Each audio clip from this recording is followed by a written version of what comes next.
어, 충성이냐, 사랑이냐, 라는 제목으로 말씀을 증가하려고 합니다. 사랑하는 남녀의 소원이 있다면 어떤 걸까요? 보고 싶고, 함께 있고 싶고, 또 함께 하고 싶은 것이라 생각합니다. 남남이라는 관계가 항상 볼 수 있는 관계가 아니죠. 항상 볼 수 있는 것은 가족이죠. 그래서 남남이란 이 관계는 사랑하고 나면 항상 보고 싶고, 또 보면은 함께 있고 싶고, 함께 있으면 혼자 하던 것들을 둘이서 같이 하고 싶은 것이라 생각합니다. 그래서 그 소원을 충족시키기 위해서 결혼을 하는 것이겠죠.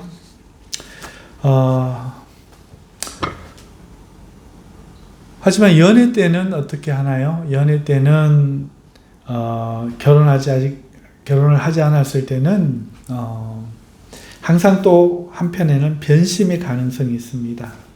언제든 사랑의 경쟁자가 나타날 수 있죠. 연적이 생길 수 있습니다.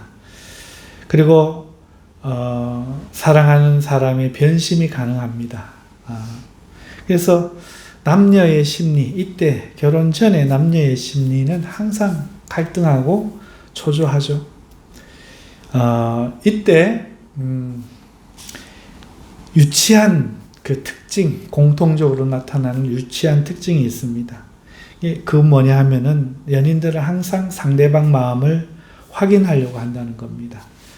자신만을 가장 사랑하고 있는지, 그것이 변하지 않았는지 확인하고 싶어 합니다. 그래서 여자들은 늘 상대의 마음을 말로나 행동이나 표정에서 확인하고 싶어 합니다. 남자들도 말은 안 해도 상대방이 자신 아니면 안 된다는 작은 표현이라도 발견하면 대단히 좋아합니다.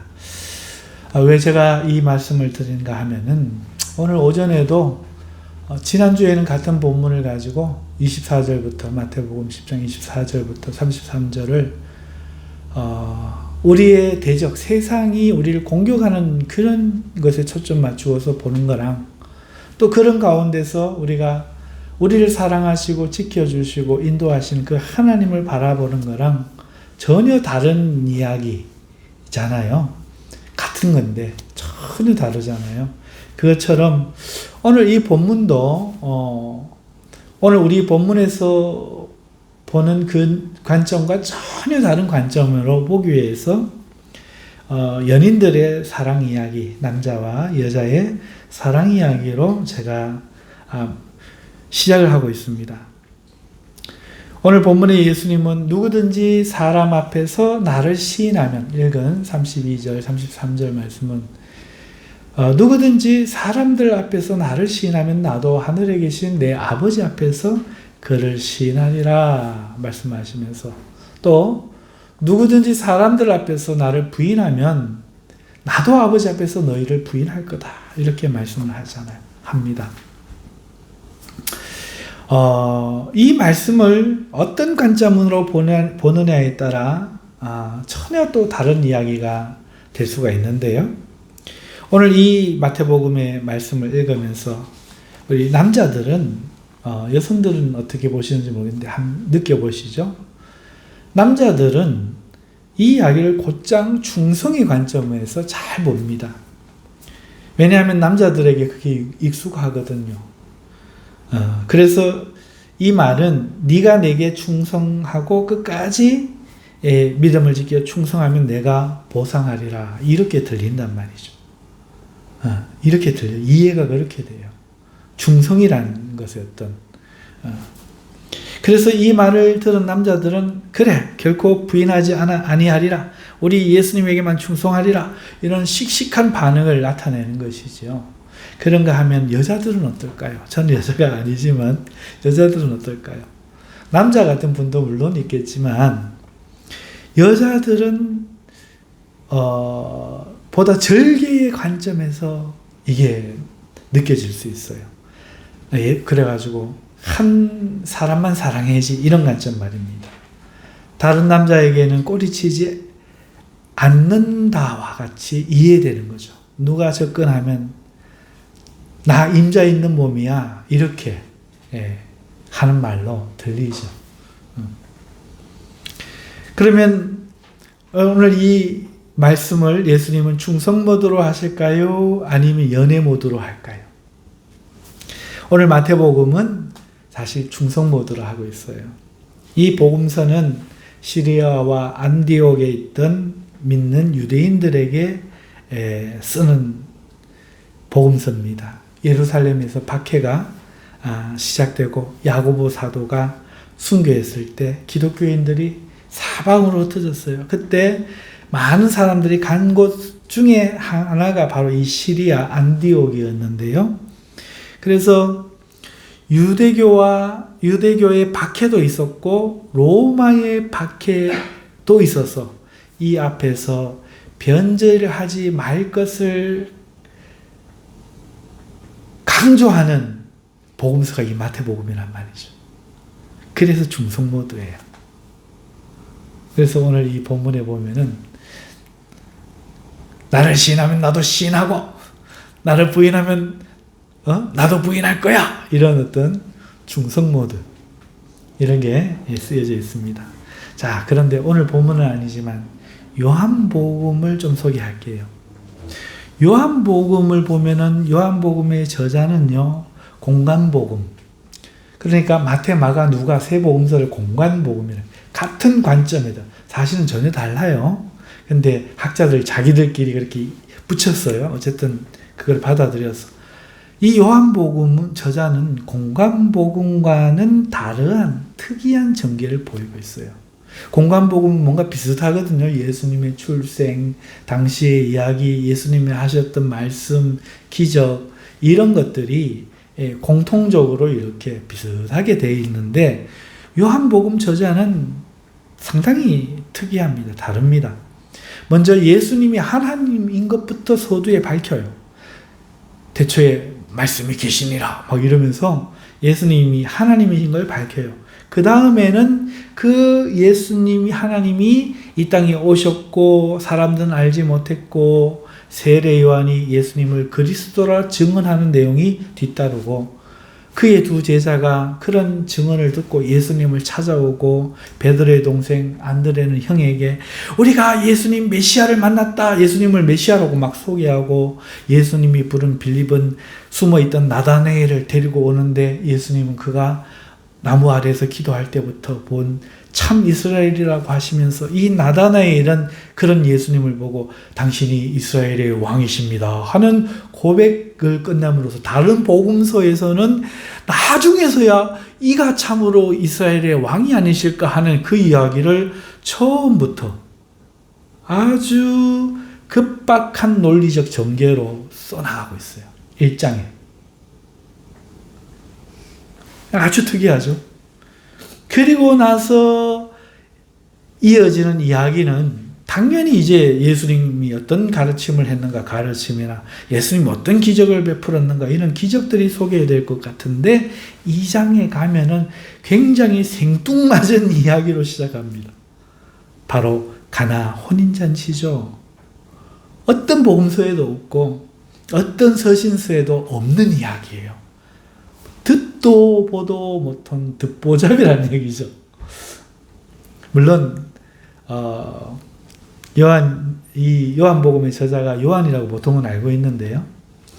예수님께서 십자가에서 요한에게 보라 내 어머니다 라고 함께 있던 자신의 어머니 마리아를 소개하고 어머니 당신의 아들이로소이다 이렇게 해가지고 요한이 예수님의 어머니를 아들처럼 돌봤기 때문에 많은 이야기를 들어서 다른 복음서에는 없는 이야기들을 이 요한복음에 쓸 수 있었다. 이런 이야기도 물론 있습니다만은 어쨌든 요한복음은 대단히 특이한 전개로 시작을 할 뿐만 아니라 그런 웅장한 전개 앞에는 웅장한 이야기가 가르침이나 교훈이나 이런 게 딱 나와야 될 것 같은데 갑자기 뜬금없는 술도가 이야기.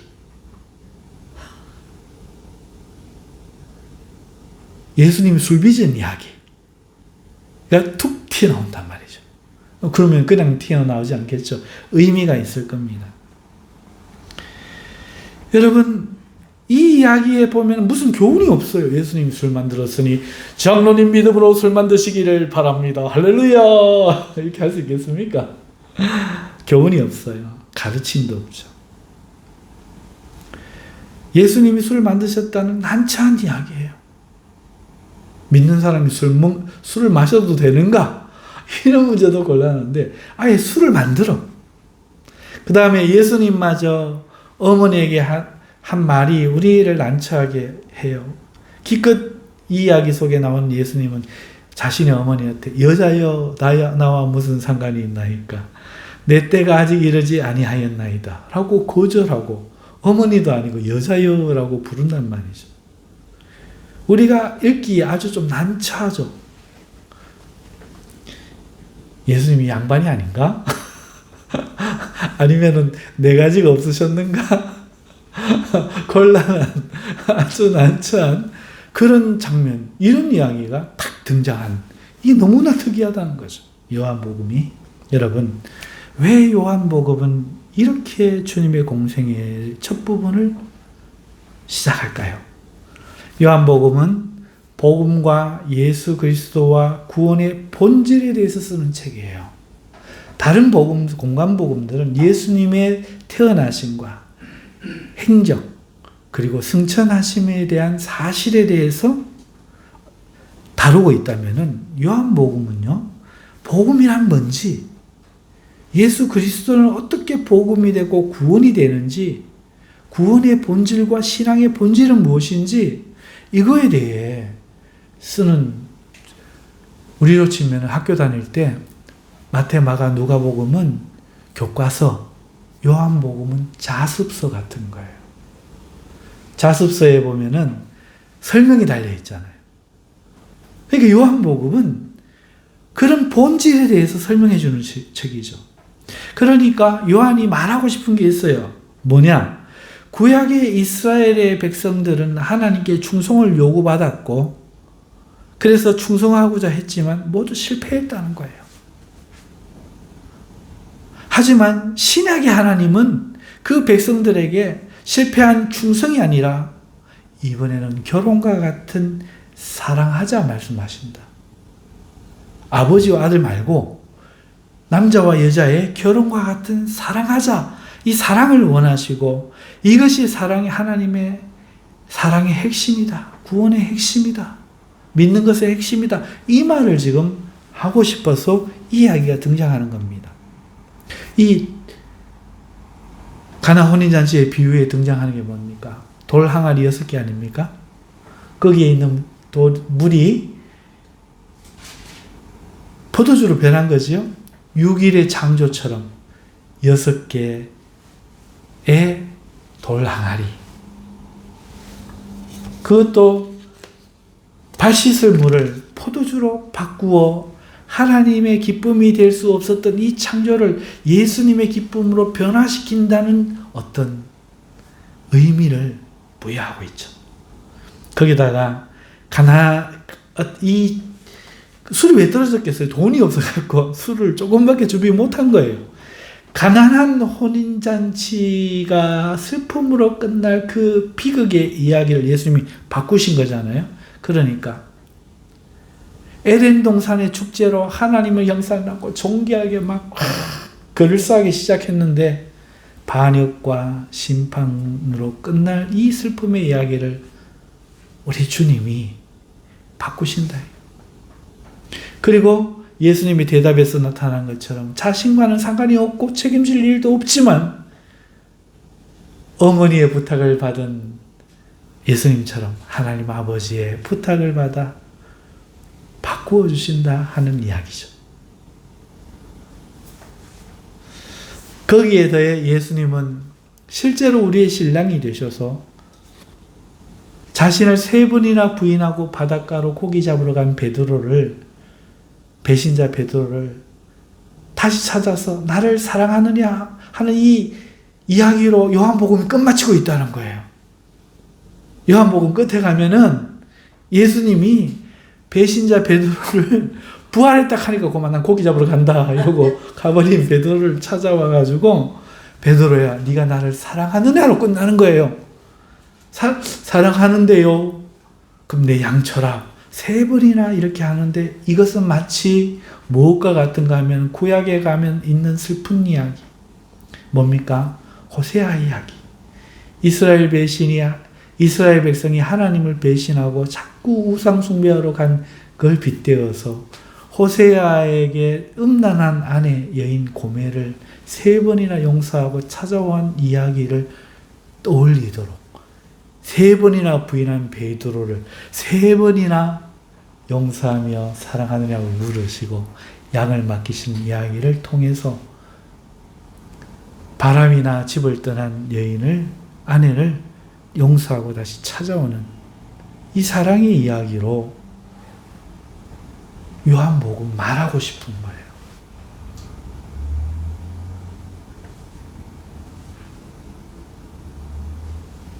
그것이 성경의 한 관점이라면 오늘 마태복음은 충성을 요구했었는데 요한복음에 그런 관점이 있다면 오늘 이 이야기를 그 관점으로 보면 어떻게 될까? 이거죠. 제가 드리는 말씀은. 다른 음란한 남봉꾼의 유혹과 협박 앞에서 어떤 아내가 있어요. 근데 남봉꾼이 나타난 거예요. 어디 갔는데 음란한 남봉꾼, 이 세상이죠. 유혹하면서 유혹이 안 따를 때 없애버리겠다. 칼로 찔러버리겠다. 두려움을 주고 협박하는 앞에서 사랑의 절개를 지키는 여인의 이야기가 되어버린다는 거예요. 네가 그들 앞에서 내 사랑을 지키면 나도 지킬 것이요. 네가 부인하면 나도 부인하리라.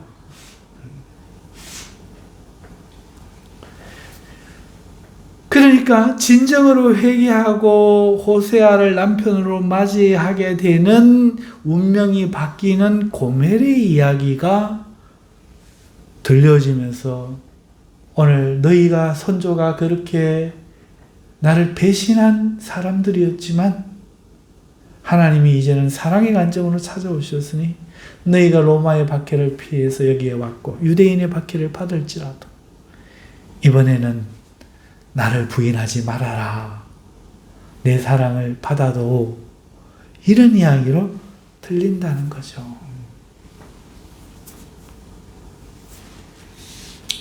그래서 관점을 요한복음의 관점으로 딱 보니까 완전히 다른 이야기가 되더라 하는 겁니다. 여러분, 이런 의미에서 우리는 충성이라는 관점에서 주님을 끝까지 시인하고 또 요한복음의 사랑의 관점에서 연인을 향한 사랑의 절개의 관점에서 끝까지 주님을 사랑의 시인을 해야겠다는 내용으로 우리가 받을 수 있다 하는 겁니다. 오늘 오전에도 오후에와 마찬가지로 원고가 한 페이지 반 분량, 제가 요새 20분, 25분 이렇게 설교를 합니다. 그래서 오전에 조금 원고에 적혀져 있는 것보다 내용을 보탰더니 40분 설교가 돼버리더라고요. 자, 오후에는 그러지 않고 많이 안 보태려고 지금 하고 있는데, 오전에 우리 설교 가운데서 우리가 생각을 해봤죠. 우리가 이 세상에서 순교하는 것, 그 하나님 요구하시지 않는다. 희생하는 거 요구하지 않으신다. 하나님 지금도 사랑하시고 지키고 돌보고 계신다. 그런데 우리가 장성한 자녀로 집에 섬기기를 원하는 것처럼 때로 우리가 주님의 사랑 때문에 우리의 삶을 주님께 드리고자 하면 하나님이 그걸 기쁘게 받으신다.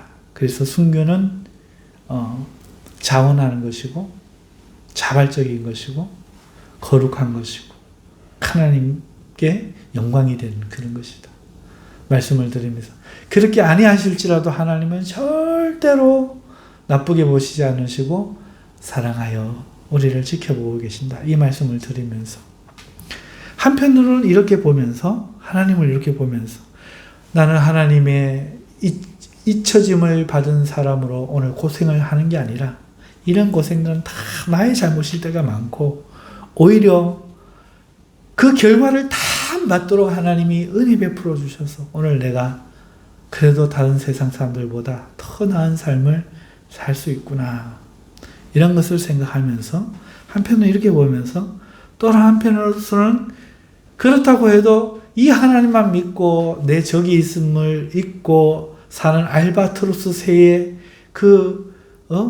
무디어진 감각 같은 삶이 되지 않도록, 세상은 여전히 우리의 대적이고 우리를 미워하는, 우리를 죽이려고 하는 적이 있음을 알고 깨어서 야성을 가지고 살아있는 사람으로 해야 된다. 이 두 가지 관점을 가져야 된다고 말씀을 드렸죠.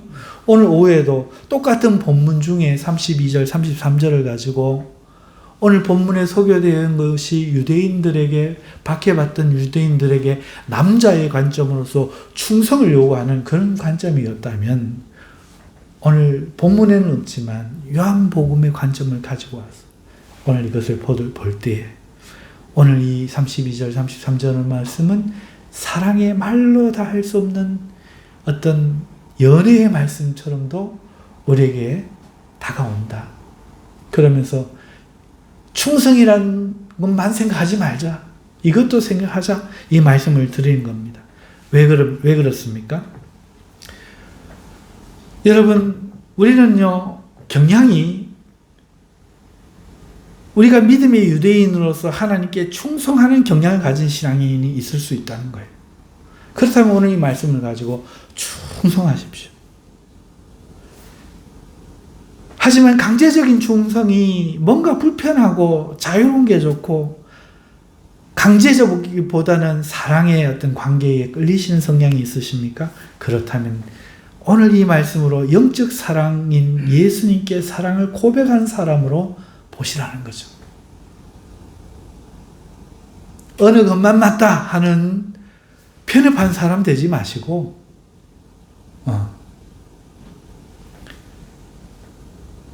우리에게 주어진 자유 속에서, 하나님이 제시해 주는 방법들 속에서 오늘 우리는 다양한 모습들을 인정하면서 다양한 관점에서 풍성한 이해를 가지는 그런 신앙인이 되었으면 좋겠다 싶습니다. 그런 의미에서 오늘 이 말씀을 준비했습니다. 그러니까 우리 마음이 무엇이든지 주님은 그걸 아신다는 거예요. 충성한다고 해서 제 율법적인 신앙인 이러지 마시고, 율법 신앙에서 벗어나야 됩니다 이런 얘기 하지 마시고, 또 막 어머 사랑 이런다고 저 일은 안 하고 땡땡이 부리고 그렇게 바라보지 마시고, 사랑의 관점에 더 끌리시는 분은 요한복음의 관점, 왜? 그거 맞는 얘기예요. 그러나 오늘 본인이 하나님 앞에 이제 정말 충성하기를 원하신 분은 충성의 관점에서 내가 무슨 일이 있어도 주님을 시인하고 살리라.